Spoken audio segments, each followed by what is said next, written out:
I recently read a statistic that blew me away. 65% of Americans stated that they do not like their current job. Imagine that. 6, 7 out of 10 people every day wake up, grab a cup of coffee, slide over to their home office, get in their car, get in public transportation, head to their office, head out to the field, and they literally do not like what they do. Well, that kind of explains the acronym FIRE. Financial Independence, Retire Early. It's kind of swept across the country. And basically what it means is that people are looking for opportunities to create cash flow, to create income on a monthly basis where literally they can walk away from a job that I just stated 65% of people don't like. Now again, I'm not someone that wants to retire early. I discovered real estate and I enjoy it. And on some level, I can do this for many, many, many years to come. But if you're watching this video and you literally do not like your job or you want a little more independence, you need to understand how you can start acquiring cash flowing real estate. Now, retire early is kind of a simple solution, if you will. Many of those folks don't really want to retire early. They don't want to just sit on a couch and watch TV, but they want independence. They want freedom. And cash flowing real estate can give you that. Now that begs to the simple question. How many properties do you need to retire or to retire early or to segment out of your job and have more independence? Maybe is a better question. Well, this is very, very simple math. The first question that you have to ask yourself is how much money do you need on a monthly basis to pay all your bills and have some left over for the fun things in life? Do you need $5,000? Do you need $10,000? $20,000? Whatever that number is, you have to come up with that in order to start acquiring some rental real estate. So simply take how much money you need. Maybe you need $10,000 a month coming in every single month. Well, you need the amount of properties that are going to generate that $10,000. So if every property generates you $2,000 a month, simple math, you need 5 properties. Now, there's more to it than just meets the eye. When you have a piece of real estate, you have to make sure that you have accounted for all the costs.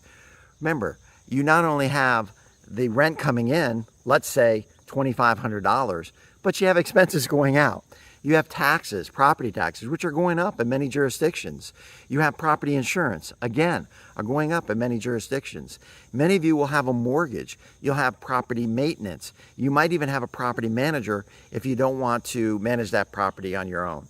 So you have to take into account all those expenses, subtract that from the monthly rent, and that's what's going to be your monthly cash flow that you have coming in your pocket every single month. Let's just say without a mortgage, I would venture to guess through 25, 30 years of doing this, that you're going to have about 30% expenses.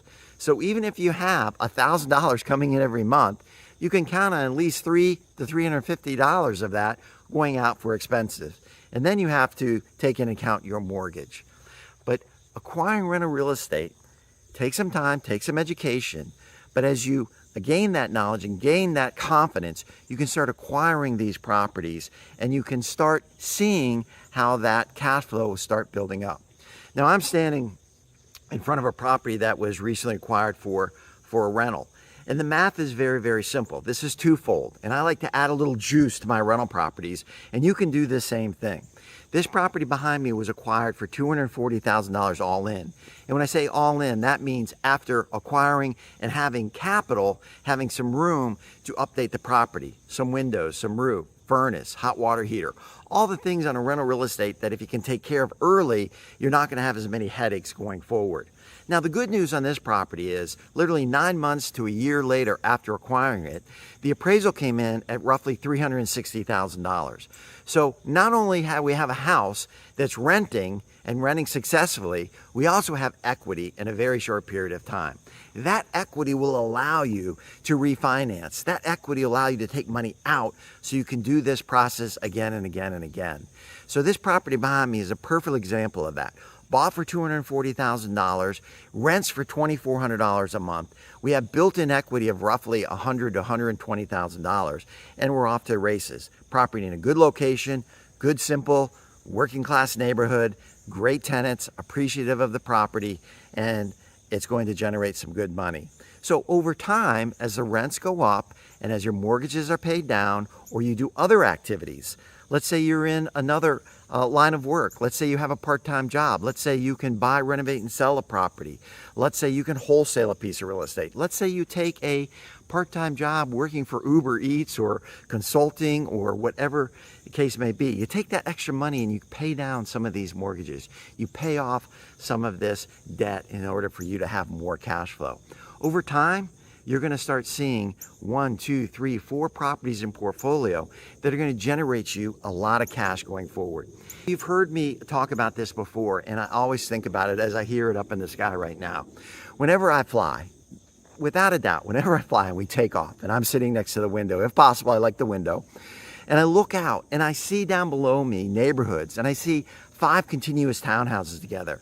And I think to myself, wow, if I could just show, I could just teach, I could just convince people that if they only owned 5 townhouses in really any major city across the country, not only would they be a millionaire, but they would start generating enough cash flow so one day they could walk away from that job and have cash flow continuously coming in.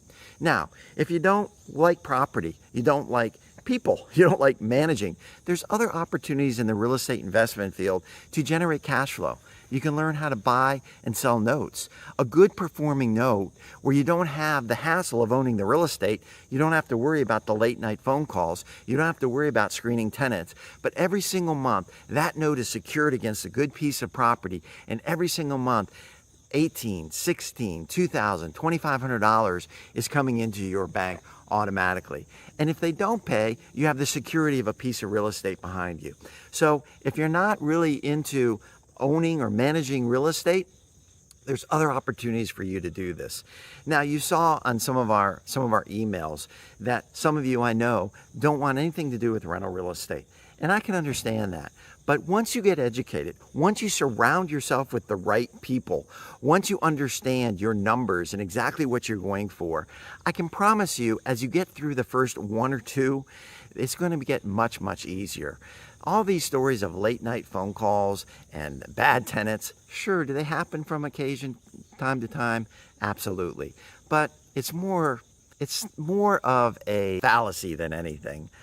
Most tenants are good. Most tenants you can work through. If you keep your properties in good shape, if you're attentive and you have a good property manager and you manage them effectively, you're going to be very happy with rental real estate. I don't know any investor that I've known that says, man, I wish I owned rental real estate.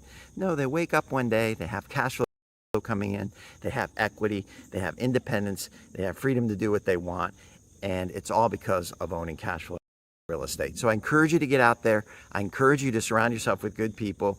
I encourage you to understand the numbers, understand the math, get a good understanding of what you're trying to achieve and the time frame you're trying to achieve it. And I have no doubt that you'll have tremendous success with cash flowing rental real estate.